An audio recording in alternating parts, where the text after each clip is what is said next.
राधे राधे सभी भक्तजनों को। गणेश चतुर्थी की सबसे पुरानी कथाओं में से एक है। एक बार की बात है, एक बार धन के देवता कुबेर को अपने धन का पर बड़ा ही अभिमान हो गया था। एक दिन उसके मन में विचार आया कि मेरे से अधिक धनवान इस संसार में एवं इस जग में दूसरा कोई नहीं है, परंतु इस धन का प्रस्तुति करने के लिए कोई भी नहीं है, अथवा इस धन के ऊपर मेरी प्रशंसा करने वाला भी कोई नहीं है। ये सोचकर उसने सभी देवी देवताओं को भोजन के लिए आमंत्रित किया। जब भगवान शिव और माता पार्वती को भोजन के लिए आमंत्रित देने पहुंचे तो भगवान शिव जी कुबेर जी की मनसा को समझ गए थे। वो सिर्फ अपने धन संपत्ति को दिखाने हेतु ही सभी को अपने महल पर बुला रहे थे। भगवान शिव जी ने कुबेर के अभिमान तोड़ने के लिए गणेश जी को उनके साथ भोजन के लिए भेज दिया। भगवान शिव जी बोले, मैं बहुत ही महत्वपूर्ण कार्य में व्यस्त हूँ, आप मेरे पुत्र को गणेश को अपने साथ ले जाए। भगवान शिव जी की आज्ञा मानते हुए कुबेर गणेश जी को अपने साथ महल ले गए। वहाँ गणेश जी के सामने अपने धन दौलत का खूब दिखावा किया और फिर उसके बाद उन्होंने भगवान गणेश जी को भोजन ग्रहण करने के लिए कहा।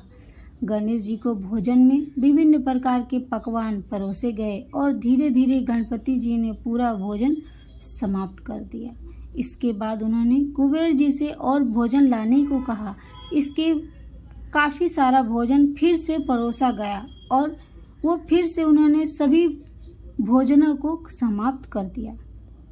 इस प्रकार वो महल के रसोई घर के बना हुआ भोजन सब खा गए। इसके बावजूद उनकी भूख शांत नहीं हुई और उन्होंने कुबेर जी से और भोजन की मांग की।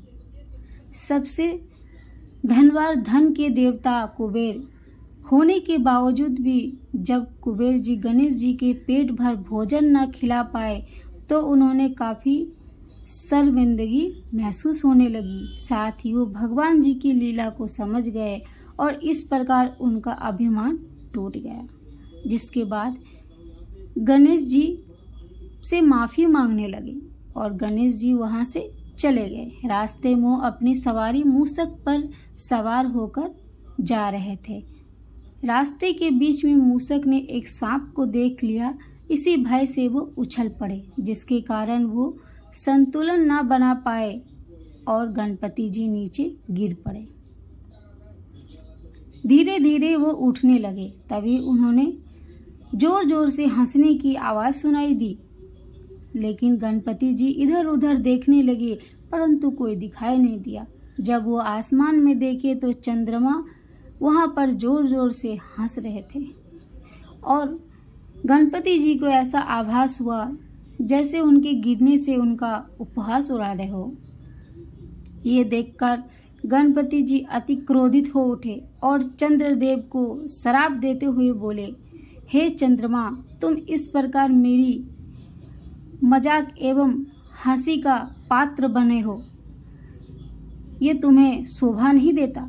मेरी मदद करने के बजाय तुम मुझ पर हंस रहे हो। जाओ, मैं तुम्हें श्राप देता हूँ। आज से तुम इस विशाल गगन एवं आसमान पर राज नहीं कर पाओगे और तुम्हें कोई भी नहीं देख पाएगा। इस श्राप के प्रभाव से चारों ओर अंधकार छा गया और चंद्रदेव की रोशनी गायब हो गई। चंद्रमा को अपनी गलती का आभास हुआ और वो अपनी गलती क्षमा मांगने के लिए गणपति जी से क्षमा मांगने लगे। चंद्रमा को इस प्रकार क्षमा मांगते देख गणपति जी ने गुस्सा शांत हो गया। चंद्रदेव ने फिर से गणपति जी से कहा, कृपया आप मुझे माफ़ कर दीजिए और मुझे अपने इस श्राप से मुक्त कर दीजिए। यदि मैं अपनी रोशनी इस संसार में नहीं फैला पाया तो सब तरफ अंधकार छा जाएगा। यह सुनकर गणपति जी ने कहा, मैं अब चाह के भी अपना श्राप वापस तो नहीं ले सकता, परंतु इस श्राप के प्रभाव को जरूर कम कर सकता हूँ। प्रत्येक माह में केवल चंद्रमा अमावस्या के दिन ही आपको कोई देख नहीं पाएगा। इसके बाद आपकी कलाई बढ़ती जाएगी और पूर्णिमा के दिन आप अपने संपूर्ण रूप में दिखाई देने लगोगे। पूर्णिमा के बाद फिर से आपकी कलाएं धीरे धीरे घटती जाएगी। गणपति जी ने आगे कहा कि आज गणेश चतुर्थी पर आपने मेरा अपमान किया है। आज के दिन अगर कोई भी आपको देखता है तो वो पाप का भागीदारी बनेगा। इसके पश्चात गणेश जी कैलाश पर्वत पर वापस लौट गए। मान्यताओं के अनुसार इस कारण से ही आज गणेश चतुर्थी के दिन चंद्र दर्शन अशुभ माना जाता है। तो ये थी गणेश चतुर्थी से जुड़ी हुई कथा। ऐसे ही बहुत ही रोमांचक कथा सुनने के लिए हमारे चैनल पर बने रहे। राधे राधे।